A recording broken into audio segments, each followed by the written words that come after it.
Sahabat yang dikasihi Tuhan, mari kita belajar bersama-sama kembali firman Tuhan.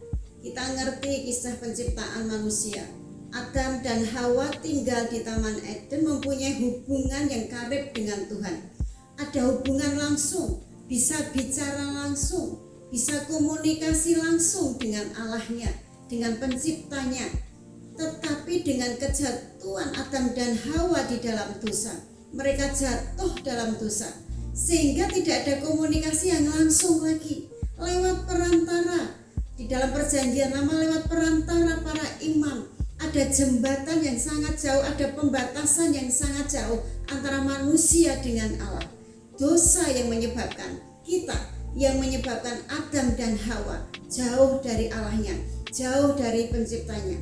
Oleh karena itu hari ini kita akan belajar bersama-sama. Ini adalah hari Paskah. Kita belajar firman Tuhan dengan tema darah penebus salah.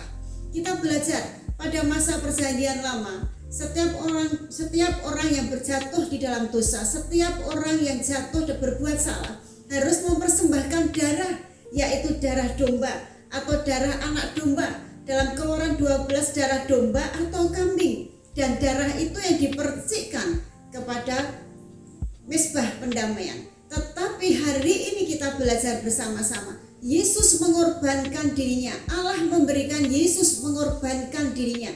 Darah Yesus yang akan menebus kita. Darah yang tidak bersalah itu, darah Yesus itulah yang akan menebus kesalahan kita, sehingga di hadapan Allah kita tidak bersalah dan kita mempunyai hubungan lagi yang baik seperti waktu Adam dan Hawa di Taman Eden. Yesus mau menjadi jembatan dengan salibnya, dengan penghukumannya. Dia menjadi jembatan antara kita manusia dengan Allah. Kita belajar bersama-sama dalam kitab Roma pasal 3 mulai ayat yang ke-23 sampai dengan 25. Saya bacakan bagi sahabat semuanya.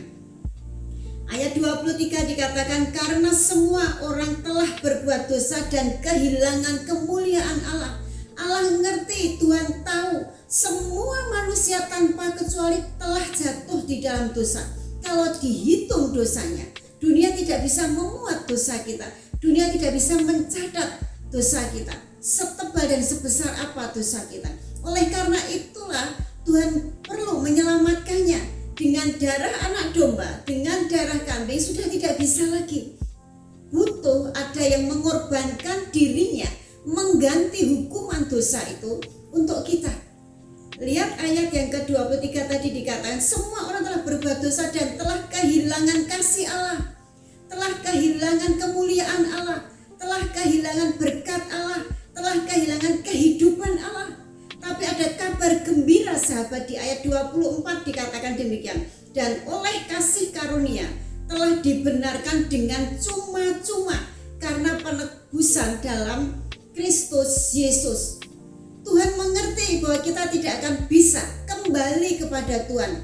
Ada jembatan, ada pembatasan antara kita dengan Tuhan yang begitu jauh. Tuhan tahu itu, sehingga butuh ada pengorbanan yang menjadi jembatan antara kita dengan Allah, sehingga kita ada hubungan erat lagi, ada komunitas, ada komunikasi lagi dengan Tuhan secara langsung tanpa perantara, yaitu darah Yesus. Ayat 24 dikatakan, hanya dengan kasih karunia Allah, hanya dengan hadiah dari Allah, usaha kita tidak bisa menebus dosa kita, kebaikan kita tidak bisa menebus kita, kebaikan kita tidak bisa menjadi jembatan antara kita dengan Allah, tidak bisa menjadi jembatan yang kita bisa melewatinya sehingga kita ada hubungan baik dengan Allah. Tuhan mengerti itu. Di dalam bahasa aslinya dikatakan charis, ada kasih karunia, ada hadiah, ada pemberian yang cuma-cuma tanpa bayaran bagi orang yang percaya bahwa Yesus adalah Tuhan. Sesungguhnya tujuan utama Tuhan bagi semua manusia,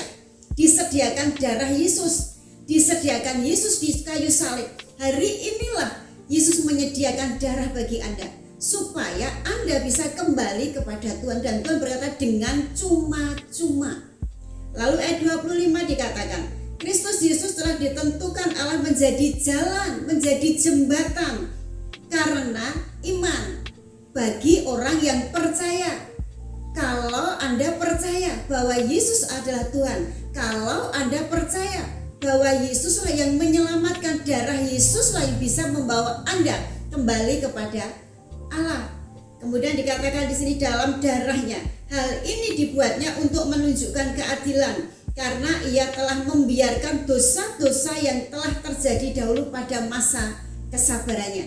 Di dalam versi lain dikatakan begini, Allah telah mengampuni dosa Anda, menebus dosa Anda, sampai seakan-akan Anda tidak pernah berbuat salah oleh darah Yesus di kayu salib. Oleh penebusan Yesus di kayu salib, darah Yesus tercurah untuk membasuh dosa kita, untuk menghapus segala dosa Anda. Seakan-akan kita tidak pernah berbuat salah. Di hadapan Tuhan kita dianggap, dihitung tidak pernah berbuat salah. Inilah karisma, kasih karunia, hadiah yang diberikan Tuhan kepada kita. Tetapi tetap ada ayat terakhir, kata-kata terakhir, kalau kamu mau percaya. Kalau Anda percaya bahwa Yesus mati di kayu salib untuk Anda, Yesus mati di kayu salib menebus dosa Anda, itu bagi yang percaya. Darah Yesus ditumpahkan untuk menebus kesalahan kita. Tuhan hanya meminta kita bertobat. Kita percaya bertobat itu menghentikan segala dosa kita, menghentikan segala perlakuan buruk kita, dan kembali kepada Tuhan, kembali kepada firman-Nya, yaitu percaya. Dengan sekali kematian Yesus, Tuhan mengampuni semua. Dan Tuhan berkata, seakan-akan aku melihat kamu tidak pernah berbuat salah. Kamu saya anggap tidak pernah berbuat salah.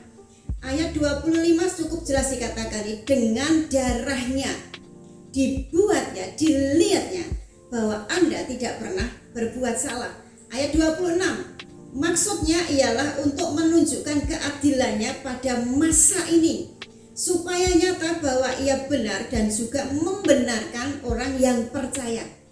Membenarkan, kembali kata membenarkan ini dibuat Anda tidak pernah bersalah, dipandang Anda tidak pernah berdosa dengan darah Yesus bagi yang percaya.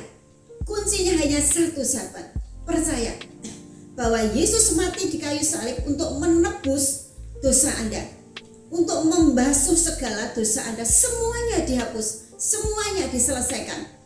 Oleh karena itu, hari ini kita belajar bersama-sama. Kita percaya bahwa oleh darah Yesus itulah semua kesalahan kita ditebus dan kita kembali ada hubungan baik. Dan Yesus, salib Yesus itulah yang menjadi jembatan. Kita bisa jalan kepada Allah kembali, kepada Sang Pencipta kembali, seperti waktu di Eden. Ada hubungan yang baik. Amin. Tuhan Yesus memberkati. Shalom.